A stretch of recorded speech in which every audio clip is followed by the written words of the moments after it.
YouTuber Joseph ప్రశ్న రావణ్ అంటూ ఒక ఛానల్ నడుపుతూ ఉన్నాడు. ఆ ఛానల్ని పెట్టుకొని అతను ఎన్నో వీడియోలు పోస్ట్ చేశాడు. బయట నాస్తికుడని చెప్పుకుంటూ దళిత క్రైస్తవ సభలకు వెళ్ళి ఘోరాతి ఘోరంగా డిప్యూటీ సీఎంని, అదేవిధంగా దేశం గురించి, రాష్ట్రం గురించి చాలా రకాలుగా మాట్లాడాడు. గణేష్ గోల్డ్ తాకట్టులో ఉన్న బంగారాన్ని విడిపించి కొనబడును. సంప్రదించండి 9966651144. హిందువులకు సంబంధించిన రాధా మనోహర్ దాస్ అనరాని మాట్లాడినాడు. ఇక హిందూ దేవుడిని ఘోరాతి ఘోరంగా కించపరుస్తున్న వీడియోలు కూడా పెట్టున్నాడు. ఇటువంటి వ్యక్తి మీద ఈరోజు దేశ సమగ్రతకు, తర్వాత సార్వభౌమత్వానికి, అదేవిధంగా ఐక్యతకు భంగం కలిగిస్తున్నాడు అన్నట్టు అన్లాఫుల్ యాక్టివిటీస్ ప్రివెన్షన్ యాక్ట్ అని చెప్పేసి ఉపా చట్టం 1967 కింద కేసు ఫైల్ చేశారు గన్నవరం పోలీసులు. ఆ తర్వాత సోషల్ మీడియాలో కొంతమంది ప్రజల గొంతును నొక్కేస్తున్నారు. ఏకంగా దేశద్రోహం అతను ఏం చేశాడు, కావాలని పవన్ కళ్యాణ్ కక్షట ఇలా చేస్తున్నాడు, ఇలా రకరకాల పోస్టులు పెట్టారు. వీడియోలు కూడా కొంతమంది పెడుతున్నారు. ప్రకాష్ రాజు వచ్చేటప్పటికి ఇప్పటికి అదే పాట. ఎందుకు, అతను ఎక్కడ సేఫ్ జోన్లోనే ఉంటాడు. ఈ జోసెఫ్ లాంటారు కదా బలయ్యేది. సో మార్నింగ్ నేను కావ్యాస్ మోడల్ కూడా ఇచ్చున్నాను. అతను కత్తి మహేష్ని ఏ రకంగా బలి చేశారు సోషల్ మీడియాలో కూడా నేను చెప్పాను. తర్వాత ఇతను జోసెఫ్ విషయాన్ని కూడా వచ్చినట్టయితే మార్నింగ్ కూడా ఎక్స్ప్లెయిన్ చేశాను. చదువుకున్నవాడు బట్ ట్రాప్లో పడ్డాడు అని. ఫస్ట్ పాయింట్ ఏంటంటే, మహమ్మద్ సనూఫ్ అని సౌదీ అరేబియా నుంచి మొన్న కొచ్చికి వచ్చాడు ఒక అతను.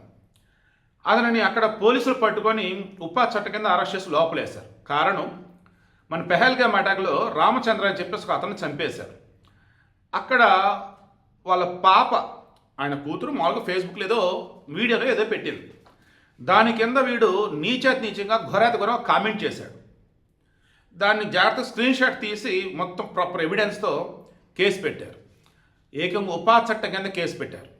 ఫేస్బుక్లో ఒక కామెంట్ పెట్టినోడి మీద ఉపా చట్ట కింద కేసు పెట్టినప్పుడు ఘోరాతి ఘోరం వీడియోలు ఈరోజు మీరు సోషల్ మీడియా కనుక అబ్జర్వ్ చేస్తే, టెలిగ్రామ్ కావచ్చు, వాట్సాప్ కావచ్చు, ఇన్స్టాగ్రామ్ కావచ్చు, ఫేస్బుక్ కావచ్చు, యూట్యూబ్ కావచ్చు, ఎన్ని వైరల్ అవుతున్నాయంటే అసలు నాకు దేశం అంటే ప్రేమ లేదు అండ్ హిడ్మా వచ్చేసి హీరో, మావోయిస్టులు అన్న వాళ్ళు ఎవరైతే ఉన్నారో వాళ్ళ దేశం బాగుంది, రకరకాలుగా అనమాట. అసలు అది ఎలా చెప్పడం నాకు అర్థం కావట్లేదు. ఇతను నిషేధిత మావోయిస్ట్ గ్రూపులు ఏవైతున్నాయో వాటికి సపోర్ట్ చేస్తూ విద్యార్థులను కావచ్చు, యువతను కావచ్చు, సమాజంలో ఉన్నటువంటి కొంతమందిని కావచ్చు, ఏ నిషేధిత సంస్థలు అయితే ఉన్నాయో వాటి పట్ల ఆకర్షితులైతంగా వీరిని ఎంకరేజ్ చేస్తూ పోస్టు వీడియోలు. అండ్ భారతదేశం అన్నప్పుడు ఇక్కడ మెయిన్ అంతా కూడా కలిసి సంతోషంగా ఉంటూ ఉంటారు. కానీ వీళ్ళ మధ్య చిచ్చు పెట్టే విధంగా, విభజన తెచ్చే విధంగా, ఐక్యతను చెడగొట్టే విధంగా, సమగ్రతకు భంగం కలిగించే విధంగా, సార్వభౌమత్వాన్ని తక్కువ చేసే విధంగా ఇతను టెర్రరిస్టులు సపోర్ట్ చేస్తూ, వాళ్ళు కూడా హక్కులు ఉంటాయి అంటూ, హిందూ దేవుళ్ళని తక్కువ చేస్తూ, కించపరుస్తూ, రామాయణ మహాభారతాలు ఏవైతే ఉన్నాయో ఇప్పటికీ వాటిని ఎంతో ఇంట్లో దేవుళ్ళతో సమానంగా వాటిని ఆరాధిస్తూ, పూజిస్తూ అందరూ చదువుకొని ఉంటారు, వాటిని తక్కువ చేసి మాట్లాడుతూ, ఈ రాధా మనోహర్ దాస్ లాంటి వాళ్ళు హిందూ ప్రవచనంలో సమ్మేదో చేసుకుని వెళ్తూ ఉంటే అనరాని మాటలు, దూషించడానికి విధంగా దూషిస్తూ ఘోరాతి ఘోరంగా. ఇక పవన్ కళ్యాణ్ డిప్యూటీ సీఎం ఆయన రాజ్యాంగబద్ధ పదవిలో ఉన్నాడు. అతను సైతం ఎన్ని మాట్లాడినాడు, ఎన్నేసి అన్నాడు. చూశారు మొన్న కేసులు ఏవో పడ్డాయి, బెయిల్ వచ్చింది. ఇక రేపు ప్రెస్ మీట్ పెట్టినా నేనేంటో చూపిస్తా అద్దెనిది అన్నాడు. అప్పుడు గన్నవరాన్ని చెందినటువంటి గరికపాటి శివశంకర్ అని చెప్పేసి జనసేన నాయకుడు ప్రాపర్ ఎవిడెన్స్ అండ్ ఇతను ఏ రకంగా దేశ సమగ్రతకి, ఐక్యతకి, సార్వభౌమత్వానికి భంగం కలిగించాడు, ఏ రకంగా దేశద్రోహానికి పాల్పడ్డాడు, భారతీయ న్యాయ సంహిత సెక్షన్ 152 కింద అండ్ ఈ అన్లాఫుల్ యాక్టివిటీస్ ప్రివెన్షన్ యాక్ట్లో వచ్చే సెక్షన్ 30, సెక్షన్ 39 కింద అతని మీద కేసు ఫైల్ చేశారు. ఇమీడియట్గా అనకాపల్లి దగ్గర రిలీజ్ అయ్యారు కదా, వస్తున్న మూమెంట్లో ఇక అదుపులోకి తీసుకున్నారు. ఆ తర్వాత 1 డే లోపు కోర్టు ముందు ప్రవేశపెట్టారు, జడ్జి ముందు ప్రవేశపెట్టారు. అక్కడ పోలీసులు మొత్తం చూపెట్టింది ఏంటి, ఉపా చట్ట కింద ఎందుకు ఇతని మీద కేసు ఫైల్ చేస్తాం ఏంటంటే మొత్తం చూపెడితే అతని తరఫున లాయర్లకు కూడా ఫీజులు ఎగిరిపోయినాయి. అసలు ఎందుకు, మిగతా కేసులలో యాజ్ పర్ సుప్రీంకోర్టు వచ్చేసి ఏంటంటే bail is the rule, jail is the exception. అంటే బెయిల్ పొందడం హక్కు, ప్రాథమిక హక్కు. జైలు అన్నది వచ్చేసి ఒక రకం మినహాయింపు లాంటిది అన్నట్టుగా చెప్తారు ఎప్పుడు సాధారణ కేసులు. బట్ ఉపా చట్ట కింద కేసు కనుక నమోదైనట్టయితే bail must be rejected as a rule. ముందు అసలు బెయిల్ రిజెక్ట్ చేసే, బెయిల్ ఇవ్వద్దు. బెయిల్ ఎప్పుడు ఒకవేళ ఇవ్వచ్చు, అతని తరఫు డిఫెన్స్ లాయర్లు ఉంటారు, వాళ్ళు కాదు. ఇక్కడ పబ్లిక్ ప్రాసిక్యూటరు ఏవైతే మొత్తం కోర్టు ముందు ప్రూఫ్లు పెడతారో దాని ఒక రకంగా ప్రైమా ఫేసి అంటారు. ప్రాథమికంగా దొరికిన ఆధారాలు అన్నట్టు ప్రాథమికమైనటువంటివి అన్నట్టు అనొచ్చు. ఓకే, ఈ ప్రైమా ఫేసి చూసిన తర్వాత జడ్జి డిసైడ్ అవుతారు ఇతనికి బెయిల్ ఇవ్వాలా బెయిల్ ఇవ్వద్దా అసలు ఏంటి అని చెప్పి. జడ్జి ఇష్టం అది. ఇక ఈ కేసులో వచ్చేసి జనరల్గా ఏ కేసులో సరే 60 నుంచి 90 రోజుల్లోపు ఎఫ్ఐఆర్ ఫైల్ చేస్తారు, ఛార్జ్ షీట్ ఫైల్ చేస్తారు. దీనిలో 6 నెలలు 180 రోజులు ఛార్జ్ షీట్కి టైం ఉంది.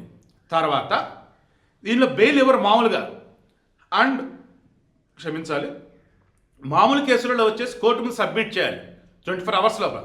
దీనికి అలా కాదు, 30 రోజుల పాటు కూడా పోలీస్ కస్టడీలో అతను ఉంచుకోవచ్చు ఉపచారం కింద కేసు నమోదైతే. బట్ ఆల్రెడీ కోర్టులో ప్రొడ్యూస్ చేశారు. కోర్టు 14 రోజులు రిమాండ్ విధించింది, నెల్లూరు కోర్టుకు తరలించారు. మీకు బాగా గుర్తుంటూ ఉమర్ ఖలీద్ అని చెప్పేసి జవహర్లాల్ నెహ్రూ యూనివర్సిటీలో ఒకప్పుడు చదివాడు. ఏకంగా సిటిజన్స్ అమెండ్మెంట్ యాక్ట్కి సంబంధించి వ్యతిరేకంగా ఇది చేస్తూ అల్లర సృష్టించారు. 2020 ఢిల్లీ అల్లర్లో వాడు, ఫాతిమా, ఇమాము, హైదర్ వీళ్ళు నలుగురు కీలకం. ఉపా చట్టం కింద వాళ్ళు నమోదు చేసి వాళ్ళు లోపలేశారు. వాళ్ళకి బెయిల్ రాలి. మొన్న ఫాతిమా కావాలా మొన్న 2020 అంటే ఈ 2026 జనవరిలో బెయిల్ వచ్చినట్టుంది. ఉమర్ ఖలీద్ ఇంకా లోపలే ఉన్నాడు. వరవర్రావు మీకు బాగా గుర్తుంటే ఆయన మావోయిస్ట్ సపోర్టర్. ఆయన మీద ఉపా చట్టం కింద కేసు నమోదైంది. ఆయన కూడా జైల్లో అసలు ఎన్ని రోజులు ఒకసారి క్రాస్ చెక్ చేసుకోండి. నాకు తెలిసి భారతదేశంలో ఫస్ట్ యూట్యూబర్ ఇతను. ఈ కేసు ఎదుర్కొన్న యూట్యూబర్ ఉపా చట్టం కింద. But he deserve it. అర్హత ఉన్నాడే ఆ రకంగా. ఎందుకంటే ఆ రకం కోతలు కూశాడు. ఇప్పుడు టెర్రరిస్టులు, మావోయిస్టులు, ఇప్పుడు మనుషులను చంపిన వాళ్ళు, పోలీసులు చంపిన వాళ్ళు, వారికి కూడా హక్కులు ఉన్నాయంటూ, వారికి కూడా రాజ్యాంగం కొన్ని హక్కులు కల్పించిందంటూ ఏవేవో అసలు నిషేధిత ఉగ్రవాద సంస్థలు కావచ్చు, నిషేధిత మావోయిస్ట్ సంస్థలు కావచ్చు, రాజ్యానికి వ్యతిరేకంగా పోరాడుతున్నటువంటివి, ఏకంగా చట్ట వ్యతిరేక కార్యకలాపాలు చేస్తున్నటువంటివి ఏవైతే ఉన్నాయో వాటికి సపోర్ట్ చేస్తున్న వీడియోలు పెట్టాడు, పోస్టులు పెట్టాడు. ఇతను మొబైల్ తీసుకుని ఇప్పుడు హ్యాండ్ ఓవర్ చేసి మొత్తం చెక్ చేస్తే అందులో మొత్తం కూడా ఉగ్రవాద భావజాలం అనొచ్చు, లేదంటే మావోయిస్ట్ భావజాలం అని అనొచ్చు. ఆ రకంగా పోస్టులు ఉన్నాయంట. ఆ రకంగా అది కంటెంట్ ఉందంట, ఫీడ్ ఉందంట దానిలో. అన్నీ కూడా ఇప్పుడు కోర్టుకు సబ్మిట్ చేస్తారు ఇప్పుడు వాళ్ళు మొత్తం. సో అంతిమంగా నేను చెప్పేది ఏంటంటే పవన్ కళ్యాణ్ హోంమంత్రి కాకపోయినా అంతకు మించి ఈరోజు అతని విషయంలో ఎవరైతే జోక్యం చేసుకున్నారో, అతని విషయంలో ఎవరైతే నోరు పారేసుకున్నారో, అతని విషయంలో ఎవరైతే తొందరపడ్డారో, అతని విషయంలో ఎవరైతే దిగజారారో వారి మీద కేసులు ఫైల్ అయ్యేలా చేశాడు. కానీ అతను ఎక్కడ కూడా కల్పించి పెట్టలా, ఉన్నవే పెట్టారు.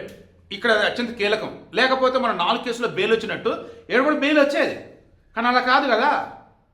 రాజద్రోహం, దేశద్రోహం, దేశ విభజనకి, మతాల మధ్య చిచ్చు పెడతానికి, ప్రాంతాల మధ్య చిచ్చు పెడతానికి, వైషమ్యాలు క్రియేట్ చేయడానికి, దేశ సమగ్రతకి, సార్వభౌమత్వానికి, ఐక్యతకు భంగం కలిగించే విధంగా నాకు దేశం అంటే ఇష్టం లేదన్నట్టు, దేశం అంటే ప్రేమ లేదన్నట్టు, అండ్ ఉగ్రవాదులే కావచ్చు, మావోయిస్టులు కావచ్చు, ఎవరైనా కావచ్చు, మనుషులను చంపినా కానీ వాళ్ళకి హక్కులు ఉంటాయన్నట్టు, అండ్ ఈ సిస్టమ్ ఎలా ఉంది ఏంటని చెప్తూ ఇక్కడ మనం బతకద్రా బాబు, ఉండలేవరా బాబు అన్నట్టు, ఇక్కడ అసలు మనకి ఏం హక్కులు లేవు వద్దన్నట్టు ఏదేదో అండి. అసలు నేను మొత్తం ఓన్లీ రీల్స్ చూస్తున్నాను అంతే.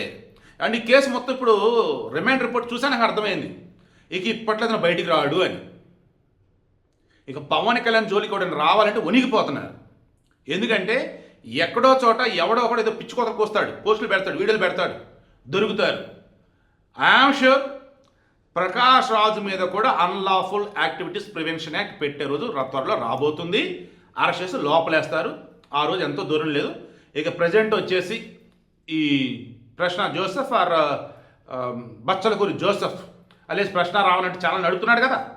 ఇతను లైఫ్ ఇప్పట్లో నార్మల్ అవటం కష్టం, బెయిల్ ఎప్పుడు ఇచ్చింది లేదో తెలియటం కష్టం. ఓవరాల్గా ఇక మీదట ఎవరైనా కానీ పద్ధతిగా ఉండటం అలవాటు చేసుకోండి. ప్రశ్నించండి, బూతులతో కాదు. నిలదీయండి, అడ్డదిడ్డంగా వాగటం కాదు. ప్రశ్నించండి, నిలదీయండి. మన రాజ్యం కల్పించిన హక్కులన్నీ చూసారా, వాటికి తగ్గట్టుగా నడుచుకుందాం. ఒక ముఖ చెప్పి క్లోజ్ చేస్తాం. యాక్చువల్గా గతంలో ప్రివెన్షన్ ఆఫ్ టెర్రరిజం యాక్ట్ అని ఒకటి ఉండే, పోటా అంటారు దాన్ని. 2002లో పార్లమెంట్ దాడి జరిగింది చూసారా, అప్పుడు ఆ చట్టం తెచ్చారు. దానికి అసలు ఊహించిన విధంగా హక్కు కల్పించున్నారనమాట. ఈ కష్టంలో బాబు అని చెప్పేసి 2004 దాన్ని రద్దు చేశారు. ఇప్పుడు ఏం చేశారంటే 1961 నుండి ఈ అన్లాఫుల్ యాక్ట్ ప్రివెన్షన్ యాక్ట్కి ఏం చేశారంటే కొన్ని మార్పులు చేర్పులు చేసి 2002 ఇన్సిడెంట్, 2008 ముంబై పేలుళ్ళు ఇవన్నీ చూసాక 2019 దాన్ని కొన్ని మార్పులు చేర్పులు చేశారు. ఎంత స్ట్రాంగ్గా దాన్ని చేశారంటే గతంలో ఉగ్రవాద సంస్థలో ఉన్నప్పుడు ఆ మనుషులతో డైరెక్ట్ లింకులు ఉన్నప్పుడు వాళ్ళ మీద పెట్టేవారు. ఇప్పుడు నువ్వు సంస్థలో ఉండకపో, వాళ్ళతో నీకు టచ్లో ఉండకపో. ఆ రకంగా నువ్వు మాట్లాడినా, ప్రవర్తించినా, పోస్టులు పెట్టినా లోపల వేసేయటమే, ఉపా చట్ట కింద నిన్ను బుక్ చేయటమే. ఇప్పుడు జరిగింది కూడా అదే.